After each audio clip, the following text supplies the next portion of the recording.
Bonjour à toutes et à tous, bienvenue dans cette édition spéciale. Nous sommes depuis ce matin en journée emploi sur votre chaîne d'information en continu. Et qui dit emploi, eh bien dit également portage salarial. Et pour en parler, eh bien, nous sommes avec vous, Sanda Tabibou. Vous êtes responsable d'agence au sein de la société Human Resources Group, si je le prononce bien. C'est bien ça. Et pour le téléspectateur qui nous regarde et qui nous suit depuis ce matin, parlons un petit peu de ce portage salarial. Qu'est-ce que c'est en termes simples ?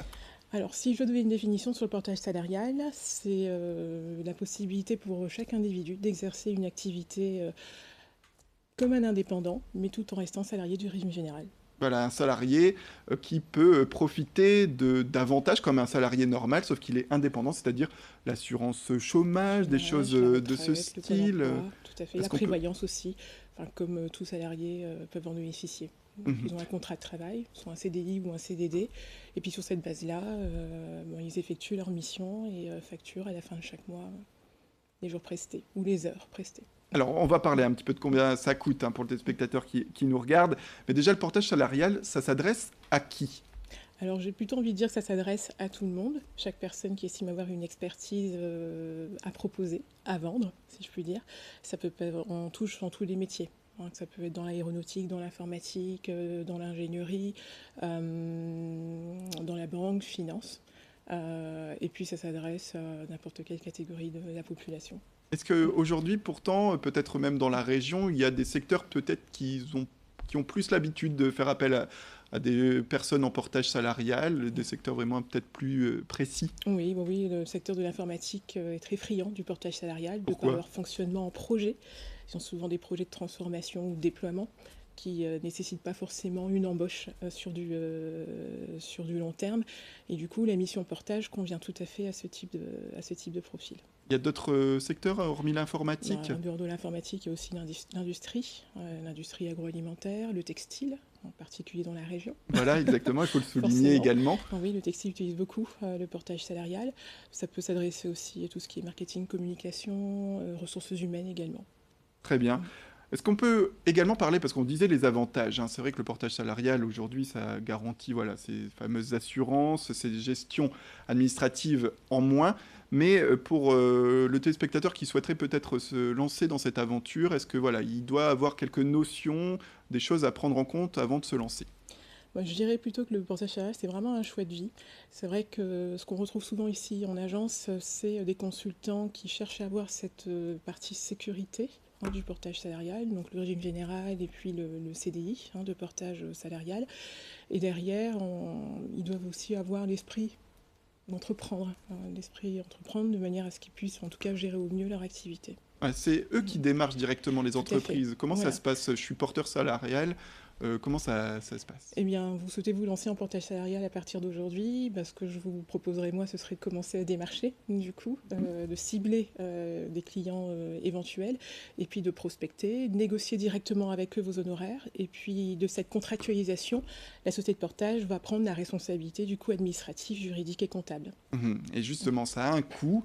Oui. Vous, pour votre entreprise, il y a un certain coût. Ça diffère finalement des différentes entreprises qui utilisent ce système. Alors nous, notre coût, c'est vrai qu'il commence à 5% des honoraires hors taxes facturés aux clients, après une tarification qui est dégressive en fonction du chiffre d'affaires que rapporte le contrat. Et ce coût est directement déduit du coût des honoraires. Et ça dépend donc vraiment des sociétés. C'est quoi à peu près le taux moyen Le taux moyen, en général, sur le national, on doit tourner entre 8 et 10%. Entre 8 et 10%. Donc vous prenez quand même un peu moins, j'ai l'impression. Et pourquoi, justement ? Pourquoi ? Parce que ça a été un choix. Ouais. Un choix de la direction de se baser sur ce coût-là, de 5%. Et il faut le souligner également, c'est un coût qui incombe aux salariés, mais parfois les entreprises peuvent prendre une partie en charge. Est-ce qu'on peut revenir sur ce point ? Tout à fait. En fait, tout est une question de négociation entre le consultant porté et l'entreprise. Dans leur négociation sur les honoraires, le consultant peut prendre en compte justement le coût du portage salarial. Et si le porté est bon commercial, il y a la possibilité justement de négocier une prise en charge de ces frais de gestion. Alors si je ne me trompe pas, les seniors seraient de plus en plus friands du portage salarial puisque comme ils ont du mal à s'insérer dans la vie, on va dire, professionnelle, avoir un CDI parce qu'ils sont peut-être parfois trop âgés, aujourd'hui, c'est un moyen pour eux voilà, de trouver des missions et de continuer leur vie. Est-ce qu'on peut revenir sur ça également ? Tout à fait. On a de plus en plus des seniors qui justement se retrouvent seniors sur le marché de l'emploi et pas forcément sélectionnés dans des entretiens d'embauche, mais avec une vraie expertise, une vraie expérience qui intéresse certains clients. Et pour le coup, le portage peut être une vraie solution pour eux. Et on est aussi face à des seniors qui sont en situation de retraite et qui peuvent utiliser le portage comme complément de rémunération. Et alors, quand on utilise le portage salarial, est-ce qu'il y a des limites en termes d'heures par semaine à réaliser ou est-ce qu'on peut travailler 24 heures sur 24 ? Alors attention, justement, on reste salarié du régime général, donc le Code du travail y est présent. Donc il y a des limites sur la base du nombre d'heures sur le mois. Donc c'est vrai qu'ils ne doivent pas dépasser 189 heures travaillées par mois. En général, la moyenne tourne autour de 140, 145 154 heures, donc c'est largement suffisant pour un équivalent temps plein. Avec des salaires qui sont à peu près de combien pour... Tout est fonction des frais de gestion, enfin des honoraires. Ouais. Donc c'est vrai que dans la région, on est sur des honoraires qui peuvent varier entre 300 et 700 euros par jour. Du coup, en termes de récupération en salaire, ils vont aller à peu près récupérer 50%, voire un peu plus. D'accord.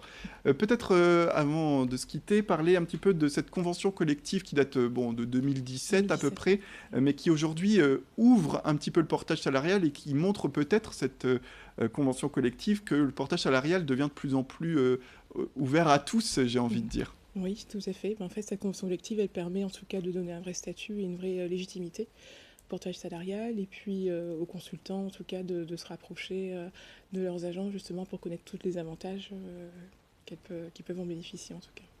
Et Sanda Tabibou, dernier point en quelques mots, peut-être revenir sur le côté liberté pour les spectateurs qui nous regardent. Voilà, le portage salarial, c'est la liberté finalement. Oui, c'est aussi une liberté pour nos portés de choisir les clients chez qui ils veulent travailler. Et surtout ce lien de subordination qui n'existe pas avec eux. Donc pas avoir de compte à rendre, grosso modo, mais là pour le coup c'est vraiment leur expertise qu'ils vendent et leur savoir-faire. Ce sera le mot de la fin. Merci beaucoup Sanda Tabibou d'être venue sur ce plateau. Je le rappelle, vous êtes responsable d'agence au sein de la société Human Resources Group et vous êtes venu nous parler du portage salarial. C'est la fin de cette édition. Merci à toutes et à tous de nous avoir suivis. Restez avec nous, l'information continue.